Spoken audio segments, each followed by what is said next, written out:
Atas nama Bapa dan Putra dan Roh Kudus. Amin. Shalom dan salam sejahtera. Selamat pagi saudara dan saudari yang terkasih.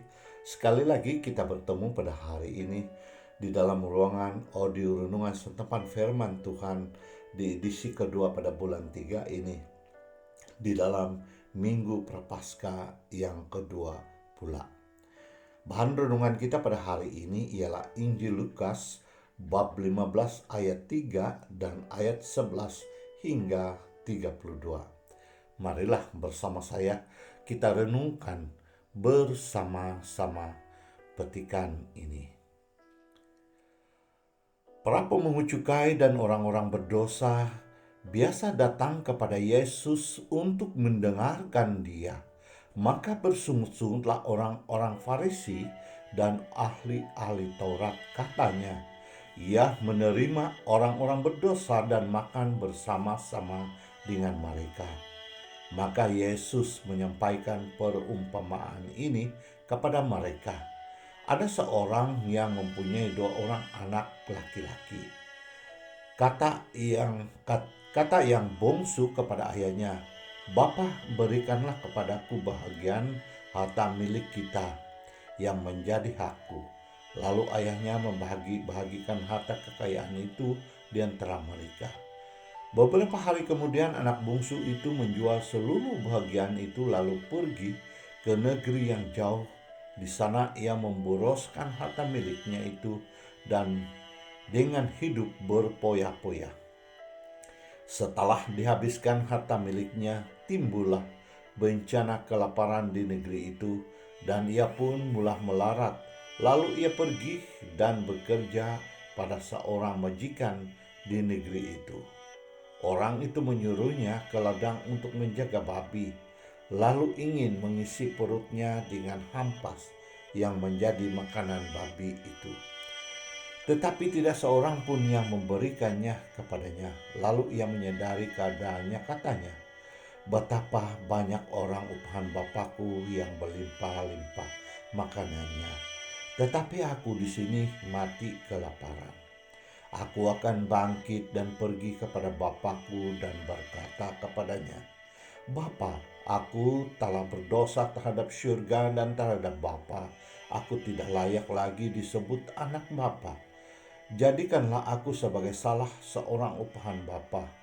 Maka bangkitlah ia dan pergi kepada bapaknya. Ketika ia masih jauh, ayahnya telah melihat dia, lalu tergeraklah hatinya oleh belas kasihan. Ayah itu berlari mendapatkan dia, lalu merengkul dan mencium dia.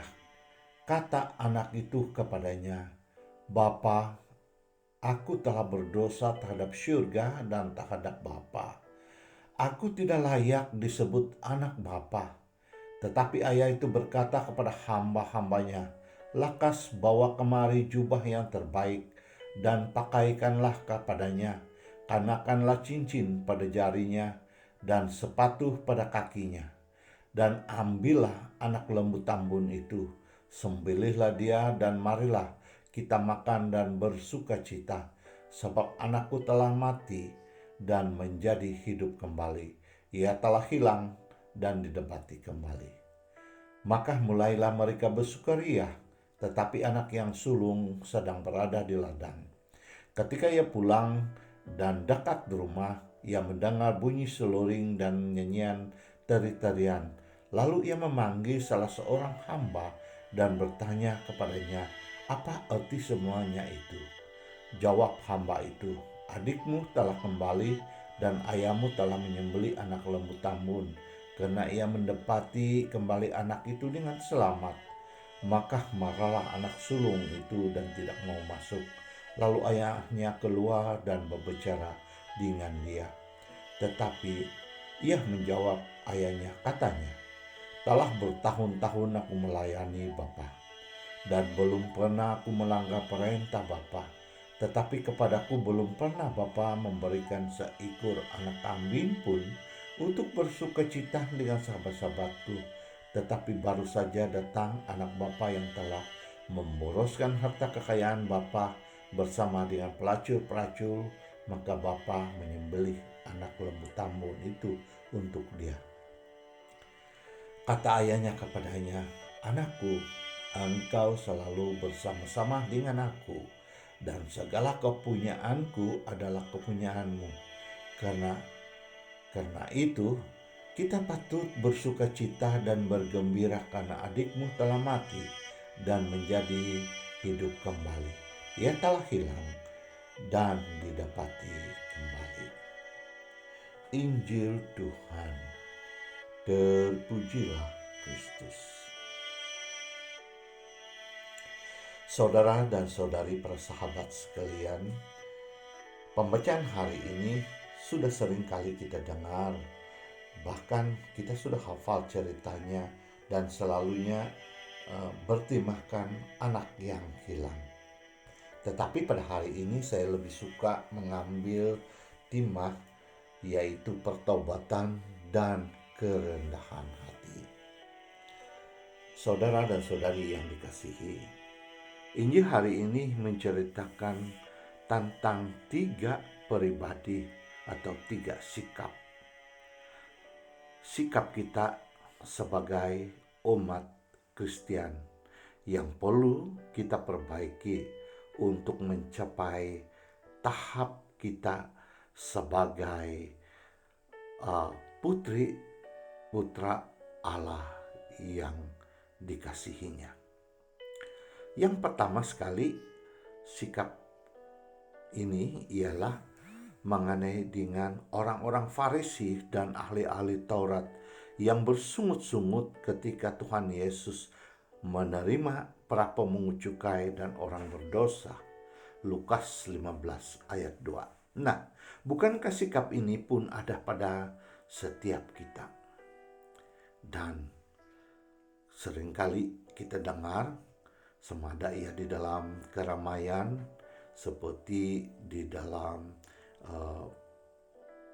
keramaian di dalam dewan gereja ataupun di austasiatasi atau di kukuk, ada pernah kita mendengar, kenapa ketikis, ataupun katakan, kenapa padi itu bersama-sama dengan orang itu 2 bini, ataupun perkawinannya belum diberkati, ataupun perempuan itu tidak baik, suaminya telah meninggalkan dia, dan banyak lagi yang penghakiman yang selalu kita dengar.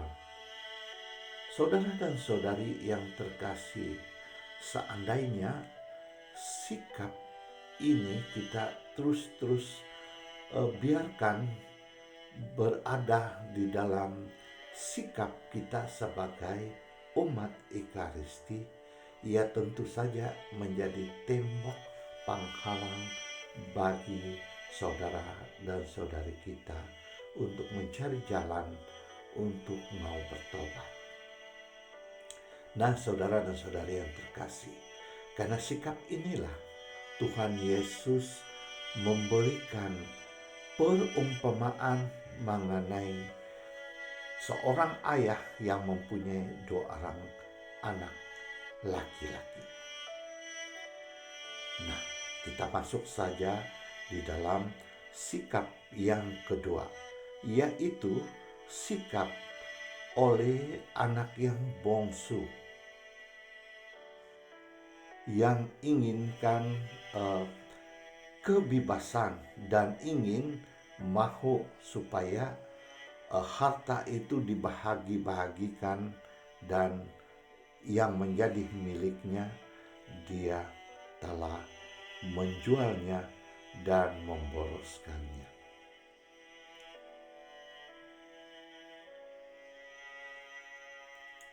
Nah, di dalam perkara yang kedua ini, yang juga diungkapkan sebagai anak yang hilang, menggambarkan kehidupan beriman kita. Bukankah kita sebagai umat Ekaristi yang menggereja, yang penuh berkat dan yang penuh berkat dan kesyukuran karena kita bersama-sama hidup di dalam uh, anugerahnya, namun kita sering mencari jalan sendiri, mencari keseronokan dan kemewahan duniawi, sehingga hidup sebagai manusia yang beriman jauh tersesar, sehingga hidup dan martabat kita sebagai manusia sudah mengalami ataupun menyemai martabat binatang. Ambil saja beberapa contoh. Bagi penggemar orang-orang ataupun penggemar ahli-ahli politik ataupun berpolitik, sama ada di peringkat atasan sampailah di peringkat bawahan sekali, yaitu sampai kepada JKK. Sama-sama berpolitik ataupun berkampanye, banyak janji-janji ditabur, tetapi setelah menang tiada yang sampai kepada rakyatnya. Malahan rasuah, penindasan, dan banyak lagi yang ketidakadilan terjadi. Dan pengambilan hak-hak rakyat, sama ada di dalam terang ataupun gelap, selalu kita dengar ataupun semakin ketara. Begitu juga dengan sikap kita yang rakus mengenai mengenai dengan penjagaan bumi kita ini. Sebagai contoh, menabang pokok-pokok dan meratakan bukit bukau dengan apa saja alasan tanpa memikirkan akibatnya nanti, yang sekarang ini pun sudah kita alami sekarang ini, yaitu pemanasan global yang ketara. Nah, saudara dan saudari sekalian, disinilah kita memerlukan kerendahan diri dan pertobatan seperti di dalam Injil hari ini. Kalau si anak yang bungsu ini tidak mau merendahkan diri dan bertobat, tentu saja dia tidak dapat merasakan betapa aman, bahagia, dan berkat yang berlimpah bersama Bapa. Maka dengan kerendahan hati dan pertobatan dan kembali pada Bapanya. Lukas bab 15 ayat 18 hingga 19. Saudara dan saudari yang terkasih, sikap yang ketiga pula ialah sikap si anak yang sulung.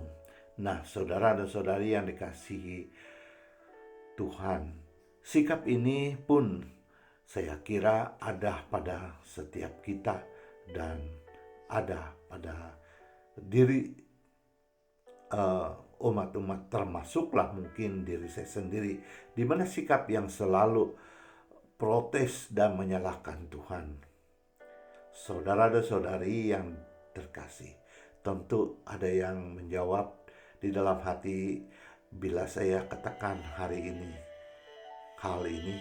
Ada yang menjawab, saya tidak pernah pun menyalahkan Tuhan ataupun komplain kepada Tuhan. Saudara dan saudari yang terkasih, ada.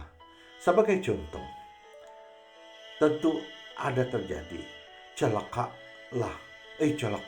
dia ini karena lagi numbul, ataupun katakanlah dia karena jackpot, sudah kaya, tambah kaya lagi.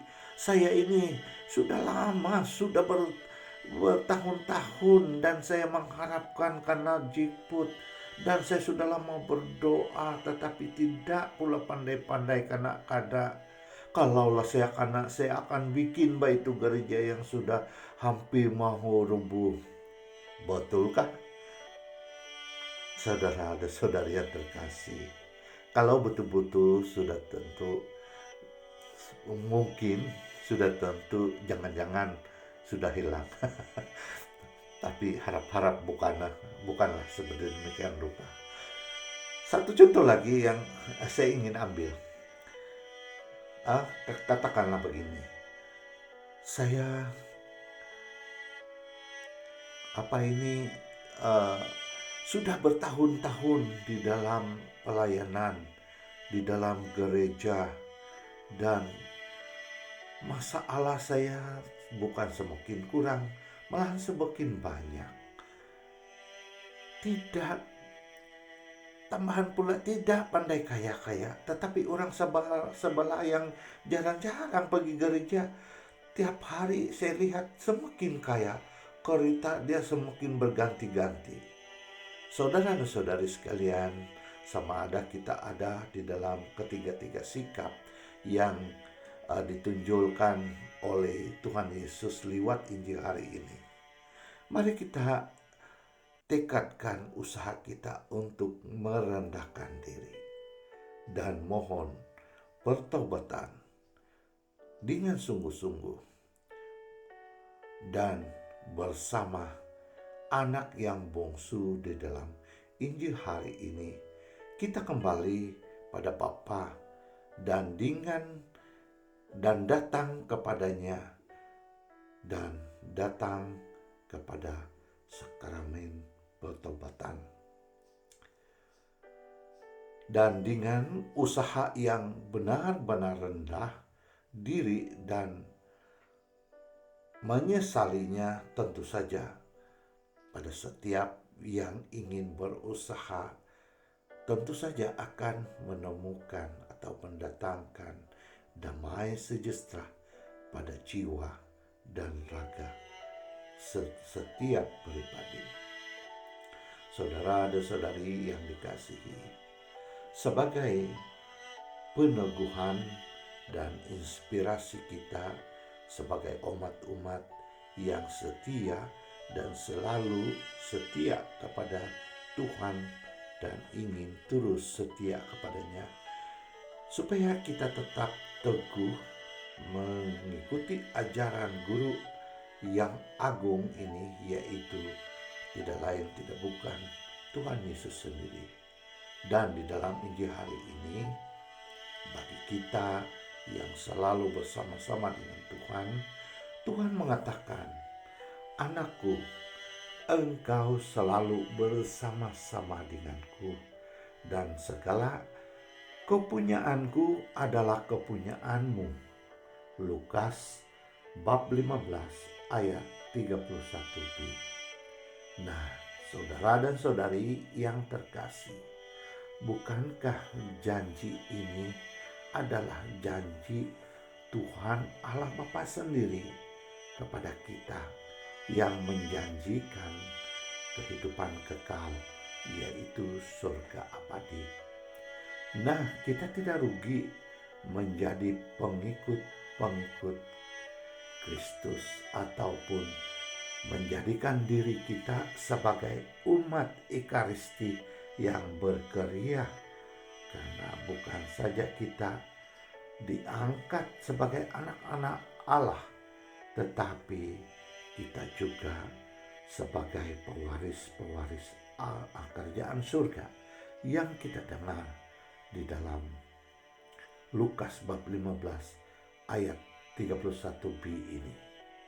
Segala kepunyaanku adalah kepunyaanmu. Bukankah surga itu kepunyaan Allah? Maka dia mengatakan, segala kepunyaanku adalah kepunyaanmu. Saudara dan saudari yang terkasih, di dalam kita bersama-sama di dalam menjalankan retreat agung ini, di dalam masa Prapaskah ini, semoga kita terus diteguhkan dan diinspirasikan oleh berkat kasih Allah itu sendiri. Semoga demikian jadinya. Marilah kita berdoa. Ya Tuhan Allah yang Maha Baik, sesungguhnya Engkau adalah penuh kasih setia dan belas kasihan. Engkau tidak memandang kesalahan-kesalahan kami, tetapi hanya Engkau memandang kasih dan cinta-Mu dan kembali kepadamu. Engkau merangkul setiap orang yang bertobat. Rangkullah kami dengan kuat kuasa-Mu, sehingga kami tidak terlepas daripada-Mu, dan sehingga kami tidak jatuh daripada dosa-dosa. Semuanya doa ini kami mohon melalui Yesus Kristus, Tuhan dan pengantara kami. Amin. Atas nama Bapa dan Putra dan Roh Kudus. Amin.